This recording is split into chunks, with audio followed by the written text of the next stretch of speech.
जय हिंद एवरीवन, स्वागत है आप सभी का ग्राउंड जीरो डिफेंस इंस्टीट्यूट के ऑनलाइन प्लेटफॉर्म पर। जैसा कि आप सभी को पता है 50 इंपॉर्टेंट क्वेश्चन की सीरीज चल रही है, जिसमें मैंने फिजिक्स के 50 एमसीक्यू अपलोड कर दिए हैं। आप वहां पर डिस्क्रिप्शन बॉक्स में हम लिंक प्रोवाइड कर देंगे, आप वहां से वीडियो को देख सकते हैं। तो आज की वीडियो जो रहेगी, इसमें मैं 50 केमिस्ट्री के क्वेश्चन लेकर आया हूं आप सभी के सामने। तो इस वीडियो की स्पेशलिटी क्या रहेगी?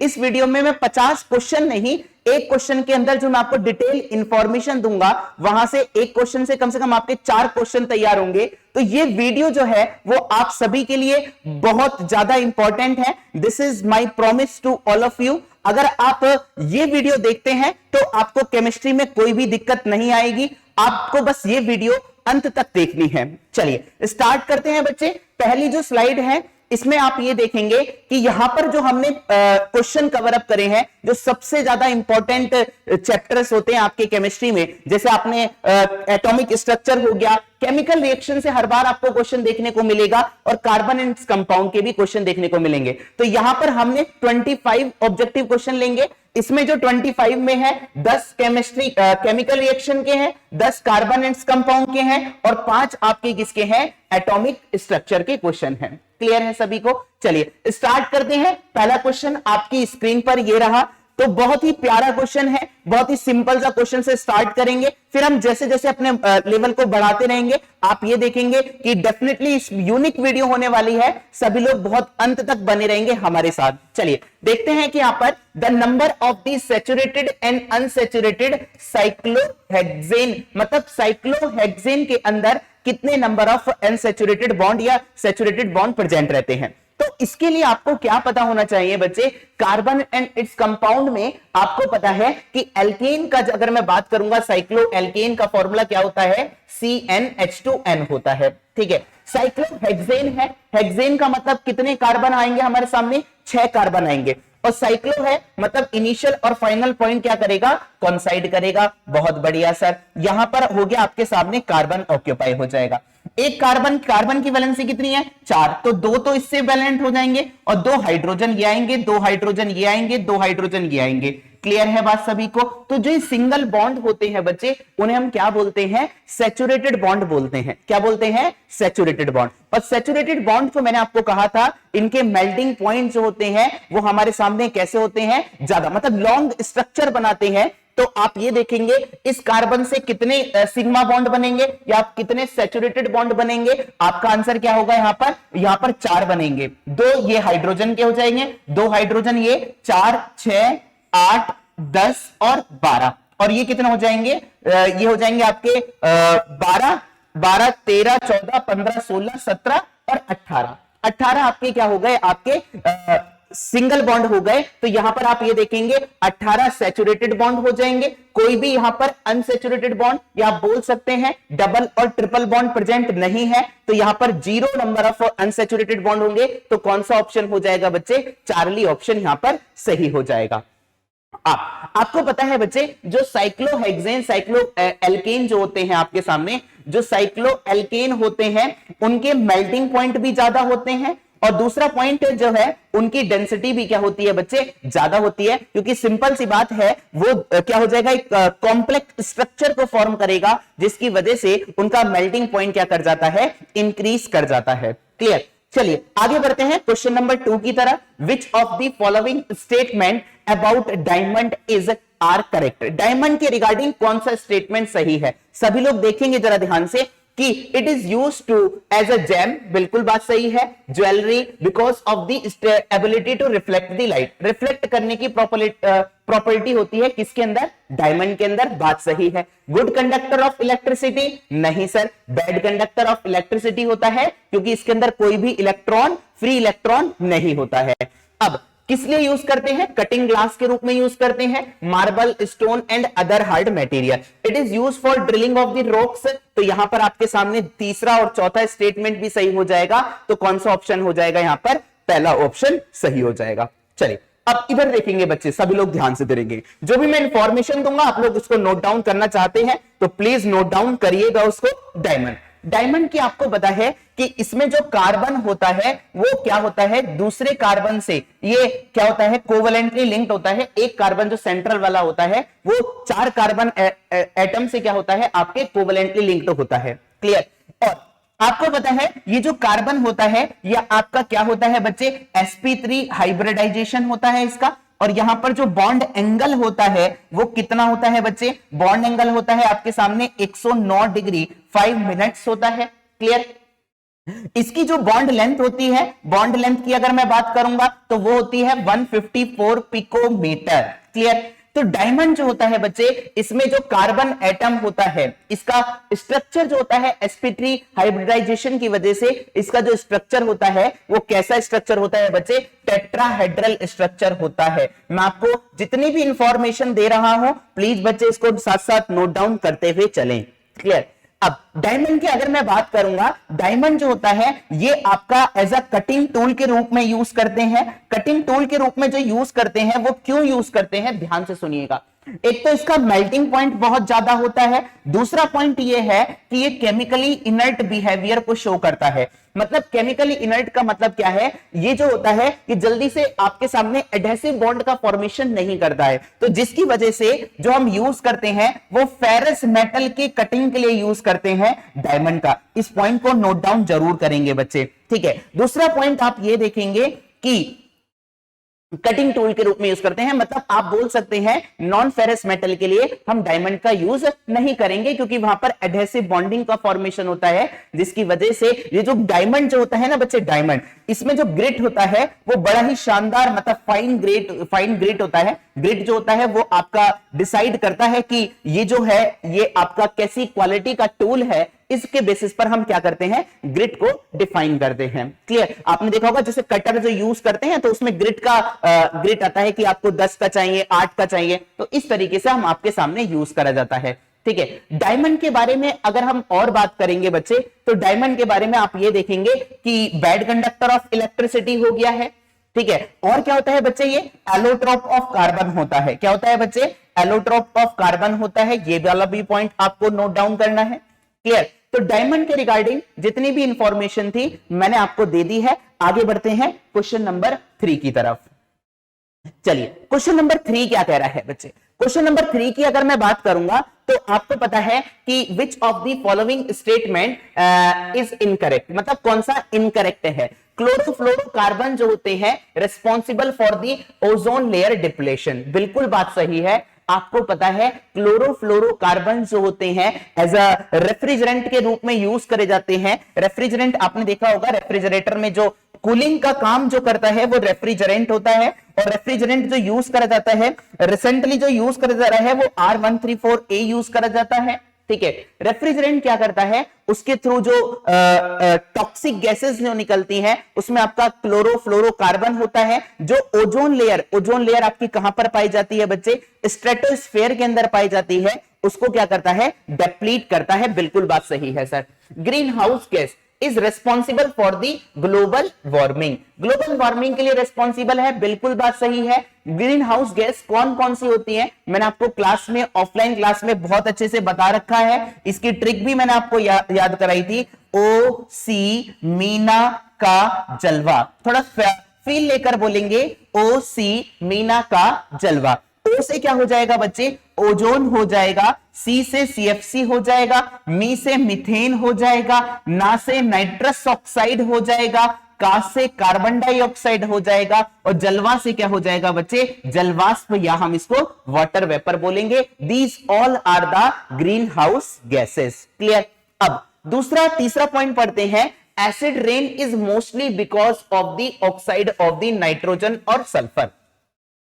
अगर मैं एटमॉस्फेयर की बात करता हूं तो एटमॉस्फेयर में आपको पता है कि नाइट्रोजन जो होती है वो सबसे ज्यादा पाई जाती है, जिसके बहुत सारे 5 ऑक्साइड पाए जाते हैं और ये आपके एसिड रेन के लिए रिस्पॉन्सिबल होते हैं। ये वाली बात बिल्कुल सही है क्योंकि ये क्या करते हैं, कुछ टॉक्सिक कंपोनेंट को रिलीज करते हैं आफ्टर रिएक्शन विद एयर के साथ, मॉइस्चर के साथ रिएक्ट करते हैं तो टॉक्सिक कंपोनेंट रिलीज करते हैं, इसी वजह से ये वाला स्टेटमेंट भी सही है। तो बचा कौन सा?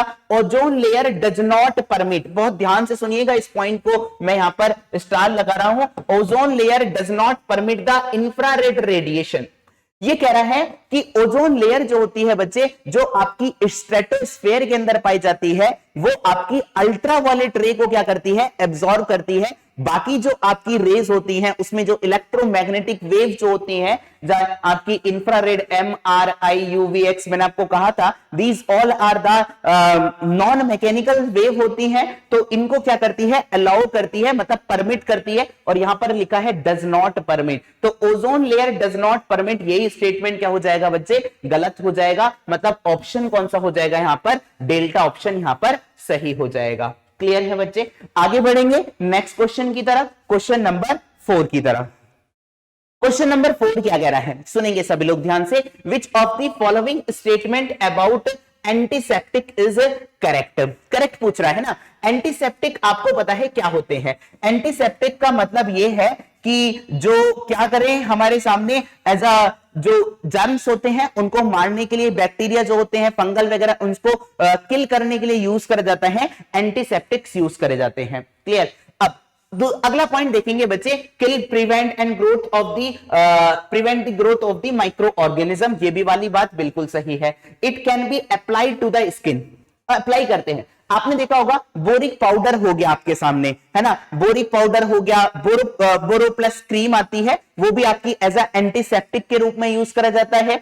एलम जो होता है, एलम फिटकरी जो होती है, वो भी आपकी एज अ एंटीसेप्टिक के रूप में यूज करी जाती है। क्लियर है बात? चलिए अब आगे बढ़ेंगे। अगर मैं बात करूंगा बच्चे, अगला पॉइंट है 1% of the solution of the phenol. बहुत इंपॉर्टेंट पॉइंट, यहां से मैं आपको 3-4 क्वेश्चन कवर अप करूंगा। Phenol act as a antiseptic, ये पॉइंट गलत है बच्चे। अगर मैं 1% की बात करूंगा तो पहले 0.2% ये स्पेसिफिकेशन है, स्टैंडर्ड वैल्यू है, सभी लोग याद रखेंगे। 0.2% जो होता है फिनॉल, वो आपका एंटीसेप्टिक के रूप में यूज करा जाता है। सभी लोग ध्यान से सुनेंगे, नोट डाउन करेंगे इसको कि 0.2% फिनॉल जो होता है वो आपका एंटीसेप्टिक के रूप में यूज करा जाता है। अगर मैं 1% की बात करूंगा तो 1% जो होता है वो आपका डिसइंफेक्ट के रूप में यूज करा जाता है। डिसइंफेक्टेंट जो होते हैं वो क्या करते हैं, वो आपके एज अ जो अगर मैं डिसइंफेक्ट की बात करूंगा तो वो आपके जो लिविंग ऑर्गेनिज्म होते हैं उसको भी, जो लिविंग टिश्यूज होते हैं, मतलब उनको भी क्या कर देते हैं? मार देते हैं। तो जिसकी वजह से जब हमारे सामने एंटीसेप्टिक जो होता है वो आपका एक्सेस फॉर्म में यूज करा जाता है, तो वो आपका डिसइंफेक्टेंट कहलाता है। क्लियर? अब डिसइंफेक्ट की अगर मैं बात करूंगा बच्चे, क्लोरीन और आयोडीन जो होते हैं वो आपके डिसइंफेक्ट की तरह यूज करे जाते हैं। पहला पॉइंट याद रखिएगा सभी लोग, मैंने क्या कहा? क्लोरीन और आयोडीन जो होते हैं वो आपके किस लिए यूज करे जाते हैं बच्चे? डिसइंफेक्ट के रूप में यूज करे जाते हैं। ठीक है, अब यहां पर आपके सामने तो स्टेटमेंट गलत हो जाएगा, तो कौन सा ऑप्शन हो जाएगा आपके सामने? चार्ली ऑप्शन यहां पर क्या हो जाएगा बच्चे? सही हो जाएगा। क्लियर? आपको पता है बच्चे, जैसे मैं अगर मैं डिटॉल की बात करता हूं बच्चे, तो डिटॉल जो होता है वो भी आपका एज ए एंटीसेप्टिक के रूप में यूज करते हैं। डिटॉल जो होता है वो आपका किस किस का मिक्सचर होता है? आपका आंसर होगा क्लोरोजाइनॉल और टर्पिनॉल का मिक्सचर होता है। किस किस का मिक्सचर होता है? क्लोरोजाइनॉल और टर्पिनॉल का मिक्सचर होता है। ये वाला पॉइंट भी आप लोग नोट डाउन करेंगे। क्लियर? आगे बढ़ेंगे बच्चे नेक्स्ट पॉइंट की तरफ। अगला जो पॉइंट होगा, क्वेश्चन होगा, वो होगा आपके सामने क्वेश्चन नंबर 5 आपकी स्क्रीन पर ये रहा। चलिए, कार्बन एंड कंपाउंड से रिलेटेड है, सभी लोग देखेंगे। फ्यूल दे रखा है और उसका मेजर कंस्टिट्यूएंट क्या होता है। मैंने आपको बताया था बच्चे, सीएनजी की अगर मैं बात करता हूं, सीएनजी जो होता है ना, सपोज दैट कई लोग कंफ्यूज रहते हैं सीएनजी में, सर नहीं मेथेन, एथेन, प्रोपेन। तो आपको क्या करना है बच्चे, अगर सपोज दैट आप एक ऐसी पोजीशन पर हैं या आप एक ऐसी जगह फंस गए हैं जहां पर क्या नाम, आपको क्या नाम, रास्ता भी नहीं पता है, सीएनजी खत्म होने वाली है, तो आप किसका यूज करेंगे? मैंने आपको अपनी तरीके से एक ट्रिक बनाई हुई है, तो आप इसको इस तरीके से याद कर सकते हैं। किसका यूज करेंगे? गूगल मैप का यूज करेंगे। तो मीथेन, एथेन एंड प्रोपेन। तो आपको यहां पर देखेंगे जरा ध्यान से, अगला जो आएगा एलपीजी, ये एलपीजी होगा। कोल गैस, वाटर गैस किस किस का मिक्सचर होती थी, याद करिएगा फटाफट से, कार्बन मोनोऑक्साइड प्लस का हाइड्रोजन का मिक्सचर होती थी। किस लिए यूज करते थे, एज अ फ्यूल के रूप में यूज करते थे, मतलब डेल्टा का तो हो गया आपके सामने ये ऑप्शन, ठीक है। एलपीजी जो होती है, एलपीजी किस किस का मिक्सचर होती है, आपका आंसर होगा ब्यूटेन और प्रोपेन का मिक्सचर होती है। एलपीजी का सिलेंडर जब फट जाएगा तो हमारा बीपी क्या हो जाएगा बच्चे, हाई हो जाएगा, तो ब्यूटेन और प्रोपेन का मिक्सचर है, यानी कि बी का तो हो गया बच्चे 2 और आपके सामने डी का हो गया 1, ठीक है। तो यहां से ए का कौन सा हो जाएगा, 3 हो जाएगा, एथेन मेथेन एथेन प्रोपेन, बिल्कुल बात सही है। और चार्ली का कौन सा हो जाएगा, कोल गैस जो होती है उसमें सिंपल सी बात है, मेथेन होगा, कार्बन मोनोऑक्साइड होगा और हाइड्रोजन होगा, तो कौन सा ऑप्शन हो जाएगा बच्चे यहां पर, चार्ली ऑप्शन सही हो जाएगा। जितनी भी इंफॉर्मेशन दे रहा हूं, चाहे मैं आपको याद करने की ट्रिक दे रहा हूं, वो आप लोग को नोट डाउन करनी है बच्चे, अंत तक बने रहना है। जितनी भी इंफॉर्मेशन अभी जो मैंने आपको दी है वो और ज्यादा बूस्टअप होने वाली है, लास्ट तक हमारे साथ बने रहेंगे। चलिए स्टार्ट करते हैं अगला question, question number 6, which of the following statement regarding to the property of hard water is correct. अच्छा, एक होती है बच्चे टेम्पररी हार्डनेस और एक होती है आपके सामने परमानेंट हार्डनेस, ठीक है। मैं इस क्वेश्चन को डिस्कस करने से पहले मैं आपको बता देता हूं बच्चे, सभी लोग देखेंगे, एक होती है टेम्पररी हार्डनेस और एक कौन सी होती है आपके सामने, परमानेंट हार्डनेस, ठीक है।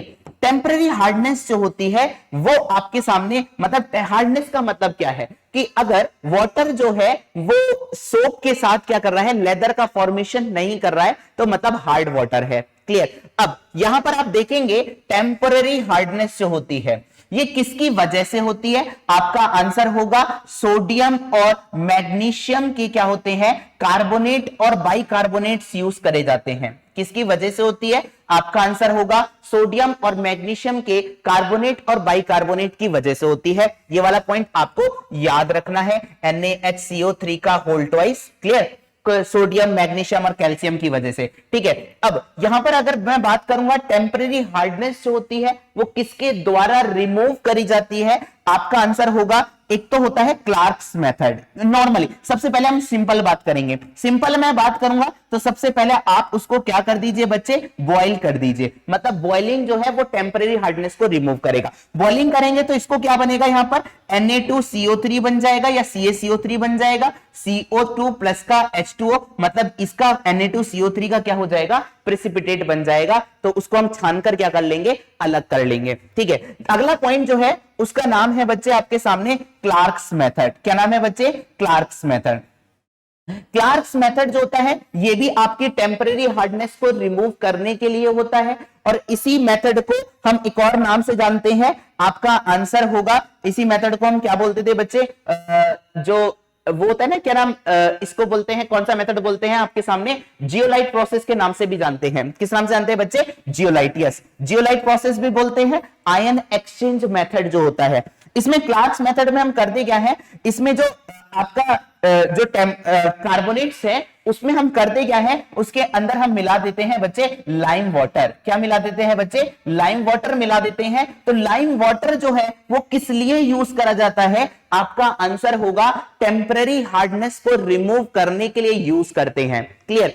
आगे बढ़ेंगे बच्चे नेक्स्ट पॉइंट की तरफ। अगला है आपके सामने कास्टिक सोडा। सोडा जो होता है ना, कास्टिक पोटाश जो होता है, कास्टिक सोडा जो होता है NaOH, इसका जो हम यूज करते हैं NaOH का, इसका भी हम यूज करते हैं बच्चे कि आपके जो कार्बोनेट्स और बाइकार्बोनेट्स होते हैं इनको रिमूव करने के लिए हम क्या करते हैं बच्चे, NaOH का भी यूज करते हैं। आपका आंसर होगा सर कास्टिक सोडा जो होता है वो भी आपका टेम्पररी हार्डनेस को रिमूव करने के लिए यूज करा जाता है, क्लियर। अब आगे बढ़ते हैं बच्चे परमानेंट हार्डनेस की तरफ। अगर मैं परमानेंट हार्डनेस की बात करूंगा तो परमानेंट हार्डनेस किसकी वजह से होती है, पहला पॉइंट आपको पता होना चाहिए, क्लोराइड और जो आपके कैल्शियम और इसके जो कैल्शियम और मैग्नीशियम के जो क्लोराइड और सल्फेट्स होते हैं इसकी वजह से होती है, पहला पॉइंट, ठीक है।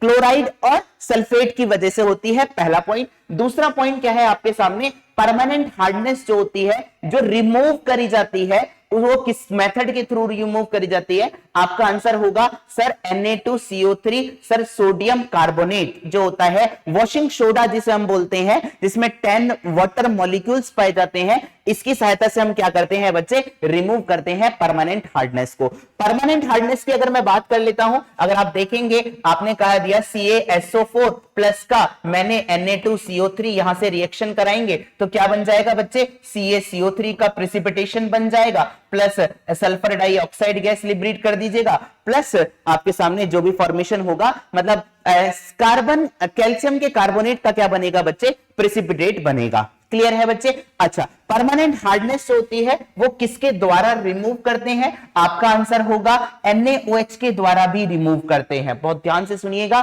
सर, कास्टिक सोडा जो होता है वो आपकी दोनों परमानेंट हार्डनेस और टेम्परेरी हार्डनेस दोनों को रिमूव करता है। क्लियर?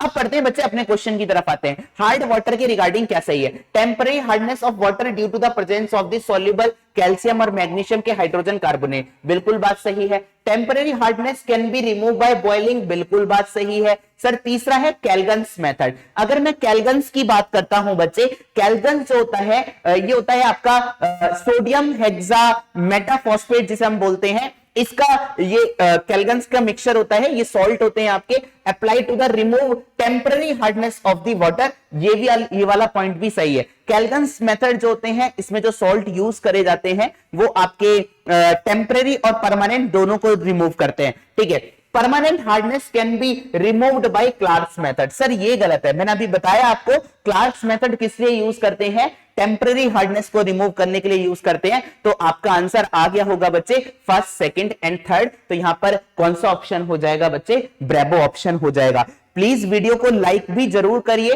क्योंकि जितनी भी इंफॉर्मेशन हम आपको दे रहे हैं वो एकदम सटीक है और एकदम मतलब परफेक्ट है। चलिए आगे बढ़ते हैं क्वेश्चन नंबर 7 की तरफ। क्वेश्चन नंबर 7 क्या कह रहा है? एसिटिलीन के रिगार्डिंग कौन सा स्टेटमेंट आपका सही है? अगर मैं एसिटिलीन की बात करूंगा तो आपको पता है एसिटिलीन जो होती है, जिसे हम इथाइन के नाम से जानते हैं, ये इसमें इसका जो यूज करते हैं, पहला पॉइंट सुनिएगा, एक तो हम इसका यूज करते हैं एज अ गैस वेल्डिंग के रूप में, आपके सामने ऑप्शन भी दिया हुआ है, वेल्डिंग इंडस्ट्री में यूज करते हैं। दूसरा पॉइंट सुनेंगे, ये आपके artificial ripening of the fruits के लिए भी यूज करा जाता है। मतलब अगर मैं नेचुरल हार्मोन की बात करूंगा तो वो होता है एथिलीन हार्मोन, और जो आपके मतलब आर्टिफिशियल तरीके से पकाए जाते हैं उसे हम बोलते हैं कार्बाइड की सहायता से पकाते हैं। तो आपका आंसर क्या होगा बच्चे? इसमें artificial ripening of the fruits के लिए भी यूज करते हैं, बिल्कुल बात सही है। दूसरा अगर मैं बात करूंगा, ग्लास इंडस्ट्री के अंदर यूज करा जाता है, एसिटिलीन का यूज करते हैं, फॉर्मेशन ऑफ द प्लास्टिक के लिए यूज करते हैं, पॉलीएस्टर प्लास्टिक जो होती हैं वो आपकी एसिटिलीन के थ्रू बनाई जाती हैं, ये वाला पॉइंट भी सही है। It can be easily obtain mixing with calcium silicon carbide with water, ये स्टेटमेंट गलत है। अगर मैं सिलिकॉन कार्बाइड की वाटर के साथ रिएक्शन करूंगा तो भाई हमारे सामने एसिटिलीन का फॉर्मेशन नहीं होता है। अगर मैं एसिटिलीन के फॉर्मेशन की बात करूंगा तो आपको कैल्शियम का कार्बाइड चाहिए होगा, इसकी अगर आप वाटर के साथ रिएक्शन करेंगे तो आपके सामने क्या बनेगा बच्चे? CaOH का होल ट्वाइस बना दीजिए और क्या बना दीजिए? C2H2, मतलब एसिटिलीन गैस का फॉर्मेशन कर दीजिए। क्लियर? तो यहां पर आपको आंसर मिल गया होगा। कौन सा ऑप्शन है करेक्ट पूछ रहा था, तो कौन सा ऑप्शन हो जाएगा बच्चे? अल्फा ऑप्शन यहां पर सही होगा। आगे बढ़ते हैं बच्चे अगले क्वेश्चन की तरफ। क्वेश्चन नंबर 8, मैंने देखो मैच द फॉलोइंग वाले हो गए, स्टेटमेंट वाले क्वेश्चन इसलिए लिए हैं ताकि मैं अपनी जो मैक्सिमम इंफॉर्मेशन है वो आप लोगों तक पहुंचा सकूं। सभी लोग देख रहे होंगे, होप सो आप सभी लोग वीडियो का एंजॉयमेंट कर रहे होंगे। आगे बढ़ते हैं बच्चे नेक्स्ट क्वेश्चन की तरफ। क्वेश्चन नंबर 8, वाटर गैस अभी बताया था सर, बहुत बढ़िया, CO+H2। स्ट्रेंजर गैस मैंने अभी बताया था बच्चे, स्ट्रेंजर गैस का जीनॉन, जीनॉन मतलब यहां पर स्ट्रेंजर मतलब विचित्र, कहीं पर भी जा सकती है। सर आप इस तरीके से याद रख लेंगे तो बी का कौन सा हो जाएगा बच्चे? 4 हो जाएगा। टीयर गैस जो होती है, टीयर गैस जो होती है ammonia as a tear gas के रूप में यूज करते हैं, बिल्कुल बात सही है। बायोगैस जो होती है वो आपका मीथेन प्लस कार्बन डाइऑक्साइड, 90% से अबव मीथेन गैस होती है। और बायोगैस जो होती है वो हमारे सामने मीथेन गैस को हम बायोगैस बोलते हैं। इसी का और नाम क्या होता है, मार्स गैस या गोबर गैस के नाम से भी जानते हैं।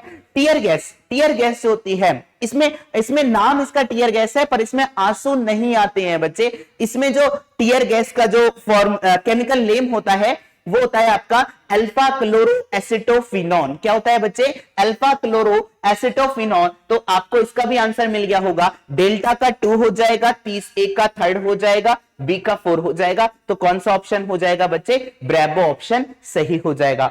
आगे बढ़ते हैं क्वेश्चन नंबर 9 की तरफ। क्वेश्चन नंबर 9 क्या कह रहा है बच्चे, चलिए, विच of the following statement about graphene is correct. Graphene के रिगार्डिंग, ग्रेफीन क्या होती थी, मैंने आपको जब कार्बन एंड कंपाउंड पढ़ाया है उसमें मैंने साफ साफ लिखवाया हुआ है, एलोट्रोप ऑफ कार्बन होता है, बिल्कुल बात सही है। इसमें जो आपका ग्रेफीन जो होती है ना, ग्रेफाइट से बनती है। किससे बनती है बच्चे, ग्रेफाइट। और ग्रेफाइट का कैसा स्ट्रक्चर होता है, हेक्सागोनल स्ट्रक्चर होता है। जब मैं इसको क्या करता हूं बच्चे, स्लाइस के रूप में कट करता हूं, किसके रूप में करता हूं, एज ए स्लाइस के रूप में कट करता हूं, तो आपको क्या मिलता है बच्चे, ग्रेफीन मिलता है। और ये आपका 2D स्ट्रक्चर होता है। अब आप मुझे खुद बताइए ये किससे मिलकर बना है, ग्रेफाइट से मिलकर बना है। और ग्रेफाइट क्या है आपके सामने, गुड कंडक्टर ऑफ इलेक्ट्रिसिटी है। मतलब ये वाला पहला पॉइंट बिल्कुल सही है बच्चे।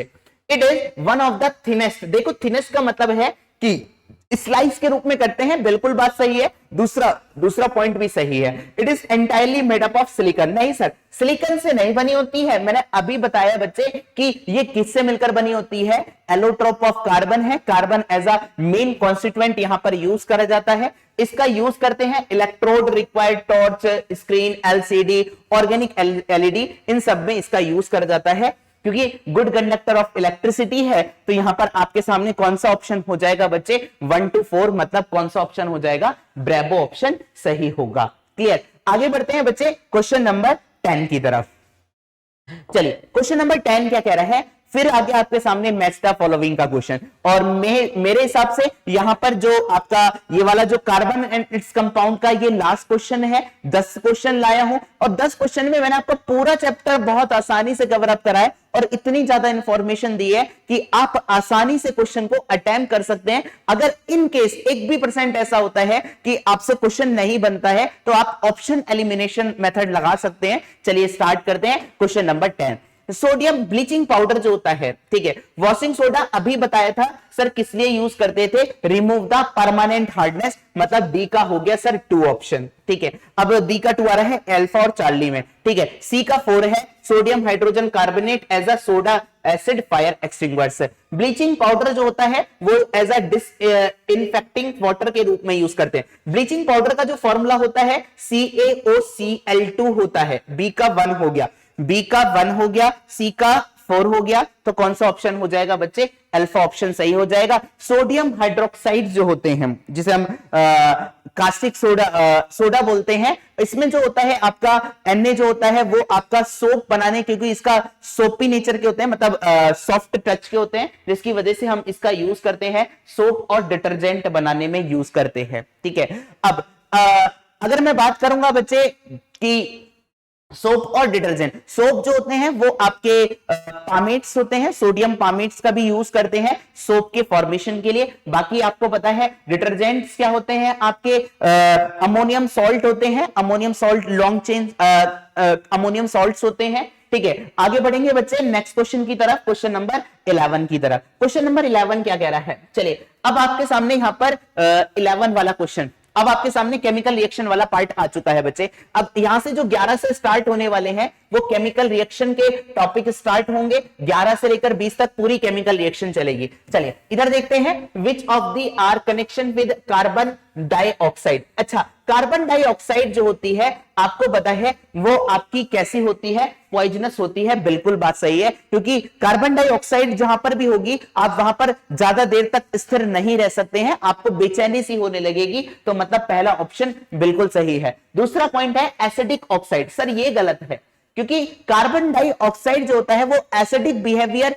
नहीं शो करता है, ये आपका न्यूट्रल बिहेवियर शो करता है। अगर मैं कार्बन डाइऑक्साइड की वाटर के साथ रिएक्शन कराता हूं तो ये क्या बनाता है बच्चे, H2CO3, जिसको हम क्या बोलते थे, कार्बोनिक एसिड के नाम से जानते थे, जो आपका पेय पदार्थ जो होते हैं, सॉफ्ट ड्रिंक्स, सोडा वाटर, इन सभी के अंदर यूज करा जाता है। ठीक है, और ये जो कार्बोनिक एसिड है ये आपका एज अ वीक एसिड के रूप में यूज करा जाता है, तो ये भी क्या हो जाएगा, आपके सामने स्टेटमेंट गलत हो जाएगा। और करेक्ट पूछ रहा है CO2 turn lime water into milky. Lime water क्या होता है, CaOH का होल ट्वाइस को अगर मैं कार्बन डाइऑक्साइड गैस फ्लो कराता हूं, ध्यान से सुनिए मेरी बात को, मैंने क्या कहा कि जब मैं लाइम वाटर के अंदर CO2 carbon dioxide gas flow कराता हूं तो क्या बनता है आपके सामने, कैल्शियम का कार्बोनेट्स बनता है, तो वो किस में कन्वर्ट हो जाता है, दूधिया कलर का हो जाता है। तो यहां पर कौन सा ऑप्शन हो जाएगा बच्चे, पहला और तीसरा, मतलब डेल्टा ऑप्शन यहां पर सही होगा। आगे बढ़ते हैं बच्चे नेक्स्ट क्वेश्चन की तरह, क्वेश्चन नंबर 12। सभी लोग वीडियो का एंजॉयमेंट कर रहे होंगे। क्वेश्चन नंबर 12 आपकी स्क्रीन पर ये रहा। ओजोन गैस जो होती है, ओजोन गैस होती है वो अल्ट्रावायलेट रेडिएशन। अच्छा एक पॉइंट सुनिएगा, यहां पर देखिए, जो आपको आता है सबसे पहले उसको एलिमिनेट करिए। कार्बन मोनोऑक्साइड, जो मैंने इंफॉर्मेशन आपको दी है, कार्बन मोनोऑक्साइड जो होती है, जब हम फ्यूल का इनकम्प्लीट कंबशन करते हैं तो वहां पर बनता है कार्बन मोनोऑक्साइड। जब कंप्लीट कंबशन करोगे तो वहां पर कार्बन डाइऑक्साइड बनेगा। जब आप मतलब बहुत ही कम देंगे तो वहां पर कार्बन ब्लैक ज्यादा देखने को मिलेगा। ठीक है, आगे बढ़ते हैं। ओजोन गैस, यहां पर कार्बन मोनोऑक्साइड, मतलब डी का तो हो गया आपके सामने 1। अगला पॉइंट देखते हैं बच्चे, तो नाइट्रस ऑक्साइड जो होती है component of air, ozone gas ultraviolet radiation में यूज करते हैं, मतलब ए का कौन सा हो जाएगा बच्चे, 2 हो जाएगा। देखो यहां पर बी और डी ऑप्शन सेम दिए हुए हैं। अभी हम और करते हैं इसको, नाइट्रस ऑक्साइड। अब आपके सामने नाइट्रस ऑक्साइड बचा है और कार्बन डाइऑक्साइड बचा है। कार्बन डाइऑक्साइड जो होती है component of air in small quantity, भाई स्मॉल क्वांटिटी के अंदर पाई जाती है। आप मुझे खुद बताइएगा कार्बन डाइऑक्साइड गैस का जो परसेंटेज होता है वो कितना होता है, अप्रोक्सीमेटली 0.03% होता है। मतलब मेजरली 4th नंबर की गैस है, पहले नंबर पर नाइट्रोजन, दूसरे नंबर पर ऑक्सीजन, तीसरे नंबर पर आर्गन, चौथे नंबर पर कौन सी होगी, कार्बन डाइऑक्साइड। तो यहां पर सी का कौन सा हो जाएगा बच्चे, चार्ली ऑप्शन। तो मतलब कौन सा ऑप्शन होगा यहां पर, डेल्टा ऑप्शन होगा। देखो बच्चे कंफ्यूज नहीं होना है, जितनी ज्यादा आप काम डाउन होकर क्वेश्चन को पढ़ेंगे उतनी ज्यादा आप मतलब सही की तरफ अप्रोच होंगे। चलिए आगे बढ़ेंगे क्वेश्चन नंबर 13 की तरफ। क्वेश्चन नंबर 13 क्या कह रहा है, देखो इक्विवेलेंट वेट का पिछले 2-3 सालों से पूछा गया था, अब तो रिसेंटली नहीं पूछा जा रहा है। Equivalent weight of oxalic acid, oxalic acid जो था मैंने आपको बताया था किसमें यूज करते थे, आपका ब्लीचिंग पाउडर के फॉर्मेशन में यूज करते हैं, पहला पॉइंट। ठीक है, इसका फॉर्मूला है C2H2O4.2H2O। ठीक है, इसका मुझे इक्विवेलेंट वेट निकालना है। इक्विवेलेंट वेट कैसे निकालते थे sir, molar mass upon molecular weight divide by valency. यहां पर एसिडिटी या बेसिडिटी जितनी भी होती है उसके रेस्पेक्ट में हम डिफाइन करेंगे। तो मोलर मास इसका कैसे निकालेंगे, कार्बन का कितना होता है बच्चे 12, तो 12 दूनी कितना हो गया 24 प्लस 2। ऑक्सीजन का कितना होता है 16, तो ये कितना हो जाएगा 16 चौका 64, तो ये कितना हो जाएगा बच्चे आपके सामने 90 हो जाएगा। वाटर का पता है कितना होता है बच्चे 18, 2 वाटर के मॉलिक्यूल लिए गए तो कितना हो जाएगा 36। मतलब अगर आप इसके अंदर ऐड करेंगे तो इसका जो मोलर मास निकल कर आएगा इस केमिकल कंपाउंड का, वो कितना निकल कर आएगा 126। कितना निकल कर आएगा बच्चे 126। अगर आप इसको क्या करोगे, अगर मैं ऑक्सैलिक एसिड की वाटर के साथ रिएक्शन कराता हूं तो ये 2 हाइड्रोजन क्या करता है, 2H पॉजिटिव आयन क्या करता है, रिलीज करता है। मतलब इसकी जो बेसिसिटी कंसीडर करी जाएगी तो ये 2 हो जाएगी और ये कितना हो जाएगा 126। ये आप इसके सामने आंसर आ जाएगा। तो कौन सा ऑप्शन हो जाएगा बच्चे, ब्रेवो ऑप्शन यहां पर सही होगा। क्लियर, आगे बढ़ते हैं बच्चे क्वेश्चन नंबर 14 की तरफ। क्वेश्चन नंबर 14, देखो जब भी ऑक्सीडेशन होता है, रिडक्शन होता है, तो क्या क्या होता है सभी लोग देखेंगे जरा ध्यान से। ऑक्सीडेशन का मतलब क्या होता है, आपको पता है ऑक्सीजन का ऐड हो जाना। ठीक है, ध्यान से सुनिएगा मेरी बात को, ऑक्सीजन का ऐड हो जाना, हाइड्रोजन का निकल जाना और ऑक्सीडेशन नंबर का इंक्रीज कर जाना, इसी को हम क्या बोलते हैं ऑक्सीडेशन। और इसके जस्ट विपरीत क्या हो जाएगा, रिडक्शन की कहानी हो जाएगी। तो ऑक्सीडेशन में लॉस ऑफ इलेक्ट्रॉन होता है, क्या होता है बच्चे? Loss of electron. अगर मैं इलेक्ट्रॉन, मान लो मेरे पास था Fe, न्यूट्रल था, अगर ये Fe+2 हो गया, तो आप मुझे ये बताइए इसके ऊपर 2 इलेक्ट्रॉन की क्या हो गई? कमी हो गई, तो इसका ऑक्सीडेशन नंबर क्या कर गया? इंक्रीज कर गया। मतलब पहला स्टेटमेंट बिल्कुल सही है, तो ये स्टेटमेंट तो गलत हो गया सर। ठीक है, अगला पॉइंट सुनेंगे। नेक्स्ट पॉइंट, सभी लोग कंफ्यूज रहते हैं बच्चे, सभी लोग ध्यान से देखेंगे। ऑक्सीडाइजिंग एजेंट जो होता है वो इंक्रीज करता है ऑक्सीडेशन नंबर को, और रेड्यूसिंग एजेंट क्या करता है? रेड्यूस दी ऑक्सीडेशन नंबर। कंफ्यूज नहीं होना है बच्चे, सुनिए जरा ध्यान से। ऑक्सीडाइजिंग एजेंट क्या होते हैं? ऑक्सीडाइजिंग एजेंट वो होते हैं जो दूसरे का तो ऑक्सीडेशन करते हैं, मतलब दूसरे की वैलेंसी को क्या करेंगे? इंक्रीज करेंगे, और अपनी वैलेंसी को क्या करेंगे? डिक्रीज करेंगे। This is the basic point. मतलब ऑक्सीडाइजिंग एजेंट जो है वो आपका इंक्रीज द ऑक्सीडेशन नंबर, दूसरे का है ना, और रेड्यूसिंग एजेंट क्या करेंगे? Reduce the oxidation number. तो यहां पर कौन सा ऑप्शन हो जाएगा बच्चे? डेल्टा ऑप्शन सही हो जाएगा। अगर आप हमारे साथ अंत तक बने हुए, मैंने अभी क्वेश्चन लिया है, उसी की सहायता से हम देख लेंगे, और चीजें अगर कंफ्यूज होंगे तो। चलिए क्वेश्चन नंबर 15। क्वेश्चन नंबर 15 क्या कह रहा है? रेडॉक्स रिएक्शन नहीं है। इसी बार एनडीए का क्वेश्चन आया हुआ है, ये आपका सीडीएस में भी आया हुआ है, ये आपका सीएपीएफ में भी आया हुआ है। इस तरीके से क्वेश्चन पूछता है और आपकी मैक्सिमम इंफॉर्मेशन को कलेक्ट करना चाहता है, सभी लोग देखेंगे या देखना चाहता है। कैसे देखेंगे कि रेडॉक्स रिएक्शन क्या होती है? जिसके अंदर ऑक्सीडेशन हो और रिडक्शन हो। सर वो क्या होती है? मतलब वैलेंसी या तो इंक्रीज करे या तो वैलेंसी डिक्रीज करे, तो वो क्या होगी हमारे सामने? रेडॉक्स रिएक्शन होगी। सर रेडॉक्स रिएक्शन कौन सी नहीं होगी? आपका आंसर होगा सर जिसकी वैलेंसी कैसी रहे? सेम रहे, उसमें कोई भी आपके सामने वो रिएक्शन रेडॉक्स रिएक्शन नहीं होगी। चलिए देखते हैं। यहां पर सबसे पहले अगर मैं Na की बात करूंगा तो यहां पर 0 है, हाइड्रोजन की कितनी हो गई? +1 या माइनस, जो भी आप कंसीडर करेंगे। तो सोडियम का हाइड्रोक्साइड मतलब Fe का यहां पर है। सर ये रिएक्शन इसमें वैलेंसी चेंज करेगी, Fe में भी वैलेंसी चेंज कर रही है, यहां पर जिंक में भी वैलेंसी क्या करेगी बच्चे? चेंज करेगी। तो आपको आंसर कौन सा हो जाएगा? अल्फा। मैं आपको डिटेल इंफॉर्मेशन देखता हूं, सभी लोग देखेंगे जरा ध्यान से। AlCl3 प्लस का थ्राइस H2O से मिलकर क्या बन रहा है? एल्यूमिनियम का हाइड्रोक्साइड का फॉर्मेशन हो रहा है और HCl बन रहा है।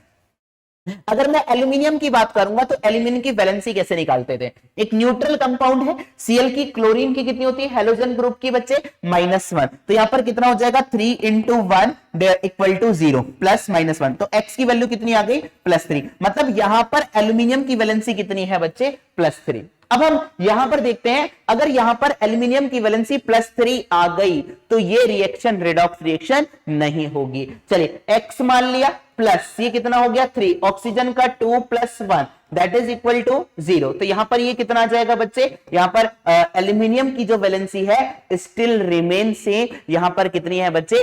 +3। तो ये रिएक्शन हमारे सामने रेडॉक्स रिएक्शन का एग्जाम्पल नहीं होगा। क्लियर? अब आप जितने भी क्वेश्चन आपके आए हुए हैं, अब आप आसानी से सॉल्व कर सकते हैं। अगर आपने थोड़ा सा चीजें अगर सीखी हैं, ध्यान दिया है, तो आप आसानी से चीजों को आंसर देने में सक्षम हैं। चलिए आगे बढ़ते हैं बच्चे। Question number 16।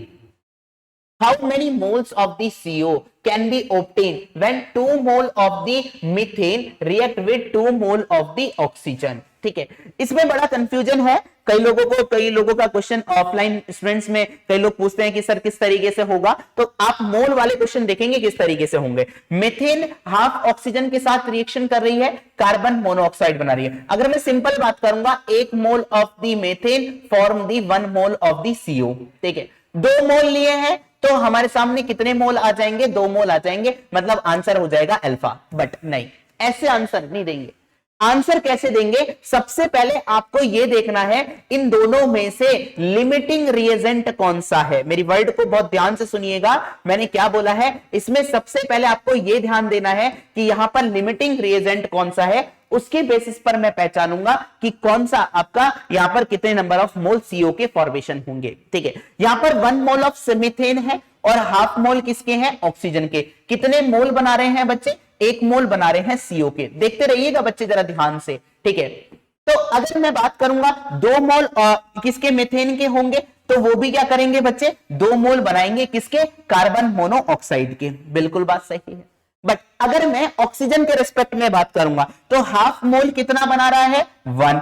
तो आप मुझे यह बताइए तो अगर ये इसके मैं 2 मोल लूंगा मतलब हाफ लूंगा तो ये कितना हो जाएगा 1 और बढ़ जाएगा, तो हाफ फिर और लूंगा तो 1 और बढ़ जाएगा, मतलब आपके सामने कितने मोल बनेंगे यहां पर 4। ये आंसर गलत है सर। क्यों? क्योंकि हम हमेशा उस रिएक्शन में ये देखते हैं कि आप मुझे खुद बताइए बच्चे कि आधे जो ऑक्सीजन मिलकर बनाएंगे वो क्या बनाएंगे बच्चे, इसमें लिमिटिंग रिएजेंट कौन सा है? आपका आंसर क्या होगा? मीथेन होगा। मीथेन आधा जो ऑक्सीजन है वो आपका एक क्या कर रहा है, कार्बन मोनोऑक्साइड बन रहा है मीथेन के साथ मिलाकर। ठीक है, अगर मैं यहां पर, आप मुझे खुद बताइएगा बच्चे कि अगर मैं हाफ से 1 पर जा रहा हूं, ठीक है, मुझे यहां पर कितने चाहिए बच्चे 2, तो मैंने 4 का मल्टीप्लाई यहां करूंगा, ठीक है, तो ये कितना हो जाएगा 2 और ये कितना हो जाएगा बच्चे 4। मतलब अगर आपको 4 कार्बन मोनोऑक्साइड फॉर्म होंगे तो आपके 4 यहां पर मीथेन भी लिए जाएंगे, बट उसने कंडीशन दे दी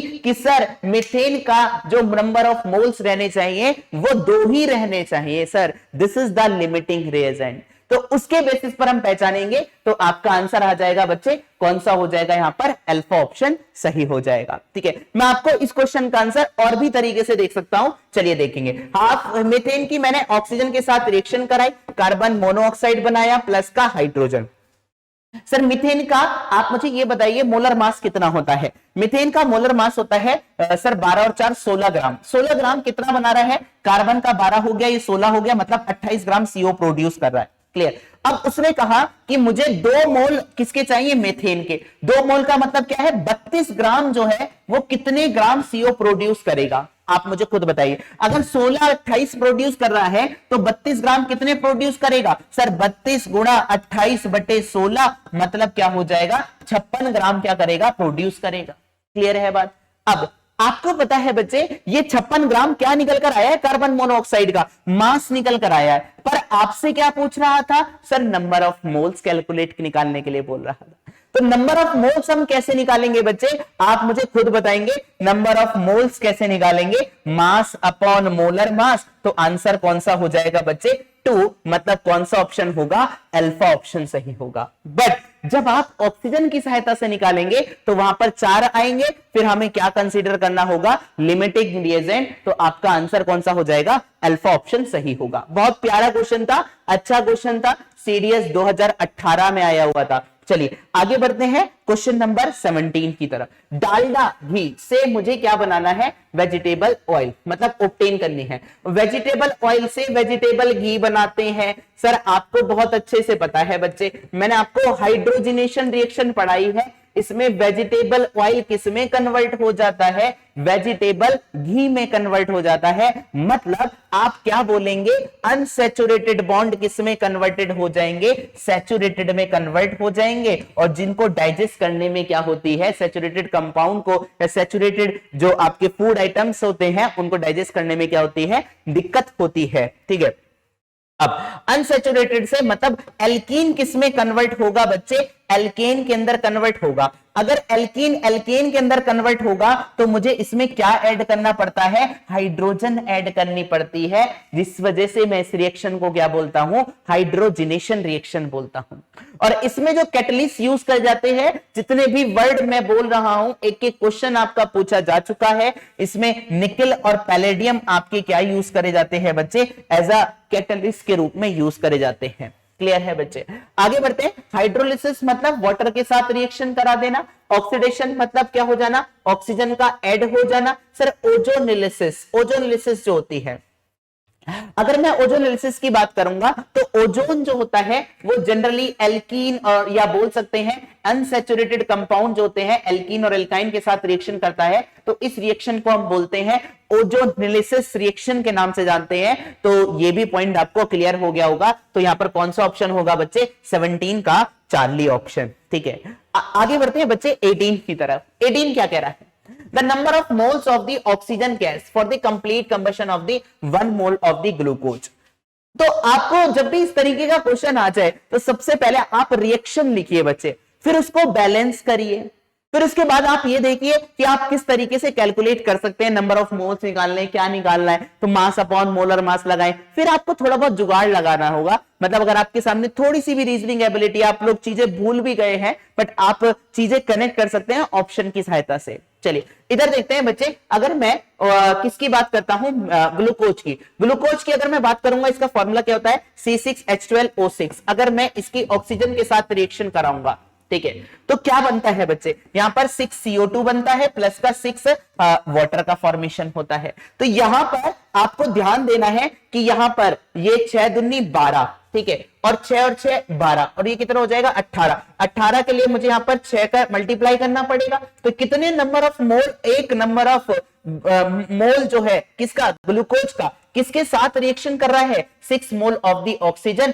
तो यहां पर कौन सा ऑप्शन हो जाएगा बच्चे, चार्ली ऑप्शन हो जाएगा। और ये रिएक्शन कैसी होती है आपके सामने, आपका आंसर होगा सर ये रिएक्शन होती है एक्सोथर्मिक रिएक्शन, ठीक है। और इसी का जस्ट मैं जब अपोजिट कर देता हूं, ध्यान से सुनिएगा मेरी बात को, जब मैं इस रिएक्शन का अपोजिट करूंगा तो रिएक्शन ये कहलाएगी सर आपके सामने फोटोसिंथेसिस रिएक्शन। और ये फोटोसिंथेसिस रिएक्शन जो होगी वो कैसी होगी बच्चे, एंडोथर्मिक रिएक्शन होगी।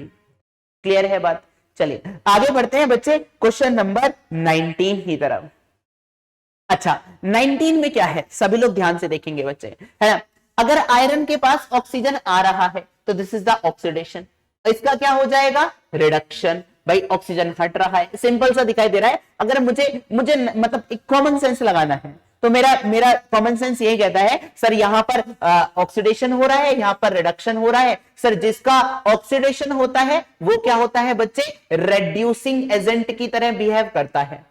किसकी तरह बिहेव करता है, रेड्यूसिंग एजेंट। तो वाटर किसकी तरह बिहेव करेगा, ऑक्सीडाइजिंग एजेंट। तो आपका आंसर वैसे ही आ गया होगा, iron get oxidize, water get oxidize, sir water as a oxidizing agent, मतलब 1 2 4। तो कौन सा ऑप्शन हो गया, चार्ली। आप देख भी सकते हैं बच्चे, इसमें देखिए जरा ध्यान से, यहां पर Fe की कितनी है बच्चे, 0। यहां पर Fe की कैसे निकालोगे, सर 3x मान लो, तो माइनस का 4 इंटू 2 का, ऑक्सीजन का कितना होता है -2 इक्वल टू 0। तो यहां पर 3x बराबर a, तो यहां पर कुछ ना कुछ वैलेंसी निकल कर आएगी। तो यहां पर आप देखेंगे 0 से इंक्रीज कर रहा है, तो आयरन क्या हो रहा है बच्चे, ऑक्सीडाइज हो रहा है।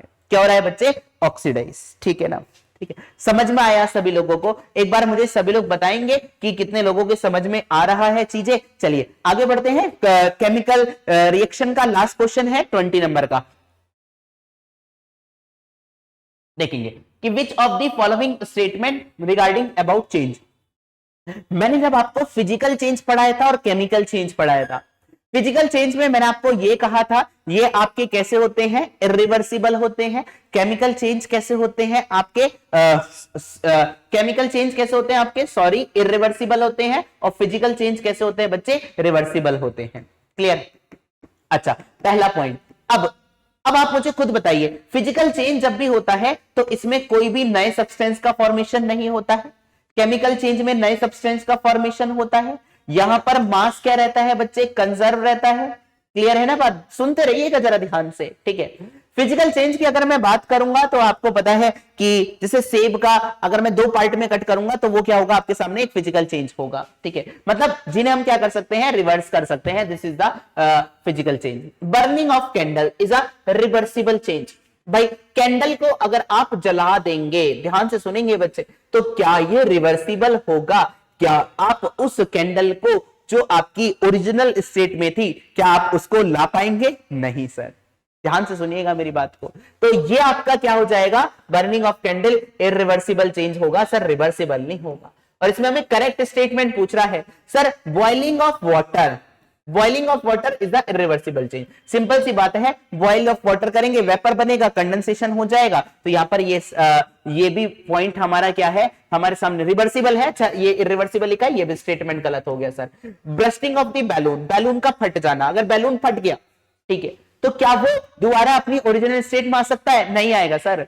तो ये भी ऑप्शन नहीं है sir. Shaping of the wait clay, है ना, इज अ रिवर्सिबल चेंज। मतलब क्ले है, आपने देखा होगा छोटे बच्चे जो क्ले आते हैं तो उसमें वो क्या करते हैं, उसका मोल्ड करके डिफरेंट डिफरेंट शेप देते हैं, तो this is the reversible change. क्या होता है बच्चे, रिवर्सिबल चेंज, मोल्डिंग की सहायता से, और इसी प्रोसेस को हम कास्टिंग प्रोसेस बोलते हैं। चलिए आगे बढ़ते हैं, क्वेश्चन नंबर 21। 21 क्या है, अब यहां से आपके जितने भी क्वेश्चन स्टार्ट होंगे, लास्ट के जो 5 क्वेश्चन होंगे वो आपके एटॉमिक स्ट्रक्चर पर बेस्ड होंगे। सभी लोग देखेंगे बच्चे जरा ध्यान से। एक कंपाउंड है H2O3 कंटेन 31.58% बाय वेट, ठीक है। तो अब इसका एटॉमिक मास पूछ रहा है। आप मुझे खुद बताइए कि अगर इसका कंपाउंड का क्या दे रखा है, अच्छा ए कंपाउंड जो है इतने परसेंट ऑक्सीजन कंटेन करता है, तो दूसरा वाला कंपाउंड का एटॉमिक मास कितना हो जाएगा, वेट कितना हो जाएगा भाई, इसमें से आप 30 में से क्या 100 में से सब्ट्रैक्ट करेंगे तो कितना आ जाएगा आपके सामने 68 पॉइंट समथिंग आ जाएगा, जो भी आएगा है ना, 68.42 ये आ जाएगा, ठीक है। अब ये आ गया, इसका एटॉमिक मास आ गया, किसका, ये एक्स का एटॉमिक मास निकल कर आया है। पर हमसे ये किसमें, ग्राम पर मोल में पूछ रहा है, तो मतलब ग्राम पर मोल में कैसे निकालेंगे, तो आप मुझे खुद बताइए बच्चे कि x का यहां पर मुझे मोलर मास निकालना है, एटॉमिक मास निकालना है, मतलब मोलर मास, ठीक है। तो कैसे निकालेंगे, तो यहां पर ये टोटल मास, भाई टोटल मास कितना है, नीचे लेंगे टोटल, और ऊपर कितना लेंगे एटॉमिक मास, टोटल कितना है, मतलब किसका प्रेजेंट निकालना है मुझे, x का निकालना है, x का डिवाइड बाय टोटल, और ये किसके बराबर है, 68.42% के बराबर है, मतलब डिवाइड बाय 100, ठीक है ना। मैं यहां पर इधर देखते रहिए जरा ध्यान से, तो x यहां पर कितना है बच्चे, 2 अमाउंट में है, x का 2 पार्ट है, तो ये कितना हो जाएगा 2x प्लस ऑक्सीजन का कितना होता है बच्चे 16, तो 16 तिया कितना हो गया बच्चे 48, ठीक है। अब ये किसके बराबर आएगा 68.42 डिवाइड बाय 100, ठीक है। अब इसको कैलकुलेशन कैसे करोगे, आप कर सकते हैं बच्चे, तो करिएगा जरा ध्यान से, इसको कंप्लीट ले लीजिए, कितना आ जाएगा 34, ठीक है, 2 into 1, तो कितना आएगा ये 100x बराबर, और ये कितना हो जाएगा इसका जस्ट डबल 68.42 प्लस, ठीक है, 68 का यहां पर 34 से मल्टीप्लाई कर दीजिए, ठीक है, 48 का 34 से मल्टीप्लाई करिए, 34 से मैं राउंड फिगर लेकर चल रहा हूं, 8 चौक 32, 3 है 16 और 24 कितना हो गया 40 और 3 43, तो यह 4 तिया 12 और 4 16, तो यह आ जाएगा 1632 यही आएगा ना भाई, तो इसका मैंने मल्टीप्लाई करा ये 1632। जब आप इसको कैलकुलेट करेंगे बच्चे यहां से, ठीक है, तो आपके सामने यहाँ पर 52 के समथिंग आ जाएगा, आप राउंड फिगर में ले सकते हैं बच्चे, मैं कैलकुलेशन बताने का मकसद नहीं है हमारे यहाँ पर। आगे बढ़ते हैं अगले क्वेश्चन की तरफ, क्वेश्चन नंबर 22। क्वेश्चन नंबर 22 क्या है, according to the which of the following laws indicate that when two or more gases react with one other, है ना, form a volume bear ratio। ये आपका गैस लुसेक लॉ है, याद करिएगा बच्चे, मैंने आपको बताया है बच्चे, फिजिक्स का ही ये कॉन्सेप्ट है, और ये इसमें वॉल्यूम क्या रहेगा बच्चे, लॉ ऑफ कंबाइनिंग वॉल्यूम। अगर मैं नाइट्रोजन को हाइड्रोजन के साथ मिक्स करता हूं तो क्या बनता है बच्चे, अमोनिया बनता है। क्या बनता है बच्चे, अमोनिया। क्या मेरी बात क्लियर है बच्चे, यहां पर आप 2 ले लीजिए, यहां पर 3 ले लीजिए, मतलब एक part of NO nitrogen react with 3 part of किसके, हाइड्रोजन के साथ मिक्स करेगा, तो इसको हम क्या बोलते हैं, law of combining volume. Law of fix action क्या होता है, ये मैंने आपको एटॉमिक स्ट्रक्चर में पढ़ाया है, सबसे नीचे की तरफ देखेंगे आप स्लाइड्स में, मतलब पीडीएफ में, जहां टेलीग्राम पर आप देख सकते हैं, जितनी भी पीडीएफ है वो हमने आपके टेलीग्राम पर अवेलेबल कराई हुई है, इसकी भी पीडीएफ आपको टेलीग्राम पर मिल जाएगी। लॉ ऑफ फिक्स एक्शन क्या होता है, मतलब अगर मैं हाइड्रोजन की ऑक्सीजन के साथ रिएक्शन कराता हूं तो 1 ग्राम हाइड्रोजन जो होगा वो 8 ग्राम ऑक्सीजन के साथ मिलेगा, तभी वाटर बनेगा। Sir this is the law of fix proportion, simple सी बात, ठीक है। मतलब अगर आप इसके अंदर वेरिएशन करते हैं तो वाटर की जगह कुछ और भी फॉर्मेशन हो सकता है। लॉ ऑफ मल्टीपल प्रोपोर्शन क्या कहता है, इसी को ध्यान से सुनिए, हाइड्रोजन और ऑक्सीजन के साथ मिलाएंगे सर वाटर भी बन सकता है, सर H2O2 भी बन सकता है, और H2O2 as a bleaching agent के रूप में यूज करा जाता है, ठीक है। मैंने आपको बताया है एज अ जो ब्लीचिंग एजेंट के रूप में यूज करते हैं, और ये आपका ऑक्सीडाइजिंग और रेड्यूसिंग दोनों एजेंट होता है, ठीक है। अब law of reciprocal proportion, law of reciprocal में क्या होता है सर, एक दो जो आपके एलिमेंट्स होते हैं वो क्या करते हैं, एक फिक्स एलिमेंट के साथ क्या करते हैं बच्चे, कंबाइन करते हैं, और क्या करते हैं, फॉर्मेशन करते हैं मोर देन 1 कंपाउंड का। जैसे आप ले सकते हैं अगर आप चाहते हैं तो कार्बन और मान लो हाइड्रोजन, ऑक्सीजन और कार्बन, इसको ले लिया सर, यहां पर बन गया वाटर, यहां पर बन गया मीथेन, यहां पर क्या बन जाएगा कार्बन मोनोऑक्साइड, और ये इनका रेशियो क्या रहेगा बच्चे, सिंपल रेशियो में इनका फॉर्मेशन करते हैं। ठीक है, तो यहां पर कौन सा ऑप्शन हो जाएगा बच्चे, डेल्टा ऑप्शन यहां पर सही हो जाएगा। ठीक है, 23 एसर्शन और रीजन का क्वेश्चन है, सभी लोग ध्यान से सुनेंगे। रदरफोर्ड का gold foil experiment, sir Rutherford का जो गोल्ड फॉइल एक्सपेरिमेंट आया था वो आपका 1911 के आई थिंक समथिंग आया था। उन्होंने क्या कहा था, सभी लोग ध्यान से देखेंगे। उन्होंने गोल्ड की शीट ली थी क्योंकि उस टाइम जो सबसे बड़ा जो एटम प्रेजेंट था वो गोल्ड ही था। उन्होंने इसके ऊपर अल्फा पार्टिकल स्ट्राइक कराए।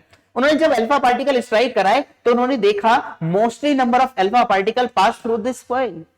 मतलब यहां से ये पता चला कि सर एटम जो होता है वो एक खोखला है, खोखला मतलब खोखला गोला है। और आप अगर देखेंगे यहां पर जब मैं बहुत ही 99% जो रेखाएं होती हैं, मतलब अल्फा पार्टिकल जो होते हैं वो इसको क्या कर जाते हैं बच्चे, पास कर जाते हैं। ठीक है, इसमें ओनली जो 0.03% के समथिंग जो होते हैं वही क्या करते हैं बच्चे आपके वो रिफ्लेक्ट बैक होकर वापस आते हैं। और ये जिसकी वजह से हमें पता चला था अल्फा पार्टिकल पर पॉजिटिव चार्ज होता है, ट्वाइस He4 लिखते हैं। तो यहां पर हमें यह पता चला कि सर और कुछ ही रेज होंगी वो डिफ्लेक्ट होंगी क्योंकि अल्फा पर पॉजिटिव और इलेक्ट्रॉन क्या कर रहे हैं, चारों ओर रिवॉल्व कर रहे हैं। और बीच में जो सेंट्रल मोस्ट पार्ट जो एटम है उसी को हमने किस नाम से जाना बच्चे, न्यूक्लियस के नाम से जाना। किस नाम से जाना, न्यूक्लियस। तो आपको पता चल गया कि सर न्यूक्लियस की डिस्कवरी किसने करी थी, तो आपका आंसर क्या हो जाएगा बच्चे, रदरफोर्ड ने करी थी। और ये भी बात सही है, nucleus is present inside the atom is heavy, मतलब जितना जी जो पार्ट है एटम का वो सारा का सारा सब यहीं पर केंद्रित है, बीच में ही। और बट स्मॉल, बहुत छोटे साइज का होता है, आपको पता होना चाहिए। इसका जो रेडियस होती है वो कितनी होती है, 10⁻⁻15 मीटर, 1 फर्मी मीटर के बराबर होती है। ठीक है, तो यहां पर दोनों ही करेक्ट एक्सप्लेनेशन है, तो कौन सा ऑप्शन हो जाएगा बच्चे, अल्फा ऑप्शन यहां पर सही हो जाएगा। क्लियर, आगे बढ़ते हैं बच्चे क्वेश्चन नंबर 24 की तरफ। क्वेश्चन नंबर 24 क्या कह रहा है, इसमें कंफ्यूजन नहीं होना चाहिए, सभी लोग देखेंगे। Order of filling up the orbitals, orbitals को फिलिंग करना है तो हम एनर्जी के ऑर्डर पर बेस करते थे, याद करिएगा सर। अबाउ प्रिंसिपल में 1s 2s 2p 3s इस तरीके से करते थे ना, पहले 1s फिर 2s फिर 2p फिर 3s, इस तरीके से ऑर्बिटल्स फिल करे जाते थे। तो और ये स्टेटमेंट किसका है भाई, ये आपका है अबाउ का प्रिंसिपल है। These all are the modern atomic theory पर बेस्ड जो आपके लॉ है, तो ये आपका कौन सा ऑप्शन हो जाएगा, अबाउ। सर हाइजेनबर्ग प्रिंसिपल क्या कहता है, सर पोजीशन और मोमेंटम का है ना जो प्रोडक्ट होता है, it should be always less than या greater than equal to h/4π से होता है। मतलब एक ही टाइम पर हाइजेनबर्ग की अनसर्टेनिटी प्रिंसिपल को गलत प्रूफ करा जा चुका है। उन्होंने कहा था कि सर अगर बहुत छोटा पार्टिकल है तो उसकी किसी भी इंस्टेंट ऑफ टाइम पर पोजीशन और डायरेक्शन को बताना गलत है, मतलब नहीं बता पाओगे। पर हमारी मॉडर्न टेक्नोलॉजी इतनी अच्छी हो चुकी है कि हम अब इसको गलत प्रूफ कर चुके हैं। ठीक है, हुन्स रूल क्या कहता है, हुन्स रूल ने कहा था कि सर पार्टिकुलर ऑर्बिटल्स के लिए जो इलेक्ट्रॉन का फिलअप होगा, किसका बच्चे, इलेक्ट्रॉन का जो फिलअप होगा उसमें सबसे पहले आप सिंगल सिंगल इलेक्ट्रॉन देंगे, देन पेयर अप करेंगे। This is the Hund's law. Clear, आगे है बच्चे पाउली का एक्सक्लूसिव प्रिंसिपल। पाउली का एक्सक्लूसिव प्रिंसिपल ने कहा था सर ऑर्बिटल्स के अंदर 2 ही मैक्सिमम इलेक्ट्रॉन क्या कर सकते हैं, फिल कर सकते हैं, और वो दोनों कैसे होंगे बच्चे, अपोजिट स्पिन के होंगे। ठीक है ना, चलिए आगे बढ़ते हैं बच्चे क्वेश्चन नंबर 25। आज का लास्ट क्वेश्चन है ये 25, सभी लोग देखेंगे जरा ध्यान से। आप सभी लोगों का बहुत प्यार मिला है, सभी लोगों का मैं चाहता हूं कि आप लोग ये वीडियो ज्यादा से ज्यादा जो लास्ट तक हमारे साथ बने हुए हैं, आप लोग प्लीज वीडियो को जरूर शेयर करें। जितनी भी इंफॉर्मेशन मैं आपको दे रहा हूं एकदम सटीक है, आपको ये चीजें बहुत अच्छे से पढ़कर जानी है बच्चे। चलिए आगे देखते हैं बच्चे question number 25। Which of the following statement about atom is not true? Atom के रिगार्डिंग कौन सी चीज सही नहीं है, atom are not able to exist independently. बिल्कुल बात सही कह रहा है सर, एटम जो होते हैं वो आपके इंडिपेंडेंटली एग्जिस्ट नहीं करते सर, क्योंकि उन्हें ऑक्टेट कंप्लीट करने के लिए क्या चाहिए, क्या नाम, ऑक्टेट कंप्लीट करने के लिए वैलेंस सेल में 8 इलेक्ट्रॉन चाहिए। ठीक है, atom are the basic unit from which molecule और ion are form. Sir atom से ही तो बनते हैं मॉलिक्यूल, एक हाइड्रोजन और एक हाइड्रोजन एटम को मिलाएंगे तो एक वाटर हाइड्रोजन का मॉलिक्यूल बन जाएगा। सर आयन कैसे बनाएंगे, सर इसके अंदर एक इलेक्ट्रॉन निकाल लीजिए, सर इसका आयन का फॉर्मेशन हो जाएगा एटम से। ये वाली बात भी सही है। Sir atom are always neutral in nature, देखो वैसे ऑलवेज लगाया है, सभी लोग ध्यान से सुनेंगे। एटम जो होते हैं वो आपके न्यूट्रल इन नेचर होते हैं। न्यूट्रल इन नेचर की अगर मैं बात करूंगा तो आपको पता है जितने नंबर ऑफ न्यूट्रॉन और प्रोटॉन, न्यूट्रॉन प्रोटॉन कहां पर है, न्यूक्लियस के अंदर, इलेक्ट्रॉन क्या कर रहे हैं, चारों ओर रिवॉल्व कर रहे हैं। प्रोटॉनों की संख्या एक न्यूट्रल एटम के लिए इलेक्ट्रॉनों की संख्या क्या होगी, बराबर होगी। न्यूट्रॉन पर कोई चार्ज नहीं है तो ये पॉजिटिव ये निगेटिव, तो ये कैसा हो गया, न्यूट्रल हो गया। सर ये वाला पॉइंट भी सही है। Atom is aggregate in the large number of to form the matter that we can see और feel और touch, मतलब every body चाहिए। मैं अगर मैं इस बॉडी की भी बात करूंगा, ये एक छोटे छोटे एटम से मिलकर बनी हुई है और इसको मैं क्या कर सकता हूं, फील कर सकता हूं, टच कर सकता हूं, तो ये वाला पॉइंट भी सही है। अब कौन सा लगाएं सर, सुनिए यहां पर आपको ऑप्शन लगाना होगा बच्चे अल्फा ऑप्शन। क्या लगाना होगा, अल्फा, क्योंकि आप सुनेंगे बच्चे कि एटम जो है वो not able to exist independently, बात सही है। बट ये पॉइंट आपका कॉन्ट्राडिक्ट कब करेगा, जब आप नोबल गैस की बात करेंगे।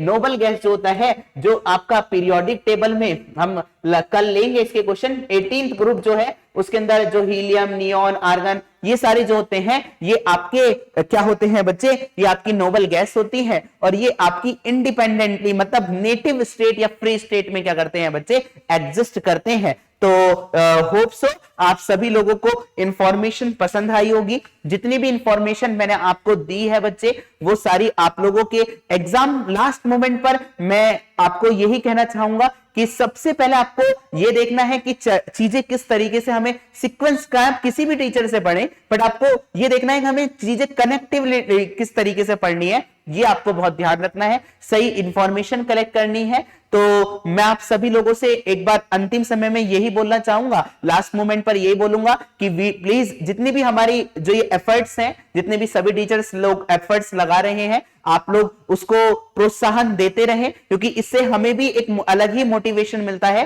तो आप सभी लोगों के लिए कल हम इसका दूसरा वाला पार्ट लेकर आएंगे, पार्ट नंबर 2, जिसमें हम रिमेनिंग 25 क्वेश्चन डिस्कस करेंगे। अगर आप इस वीडियो की पीडीएफ चाहते हैं तो आप ग्राउंड जीरो के चैनल, ऑफिशियल वाला जो चैनल है, उस चैनल को टेलीग्राम पर ज्वाइन कर सकते हैं। हम वीडियो उसका टेलीग्राम का भी लिंक आपको कमेंट डिस्क्रिप्शन बॉक्स में दे देंगे। तो हंसते रहिए, मुस्कुराते रहिए, फिर एक और शानदार मुलाकात होगी आपसे कल। तब तक के लिए जय हिंद, जय भारत।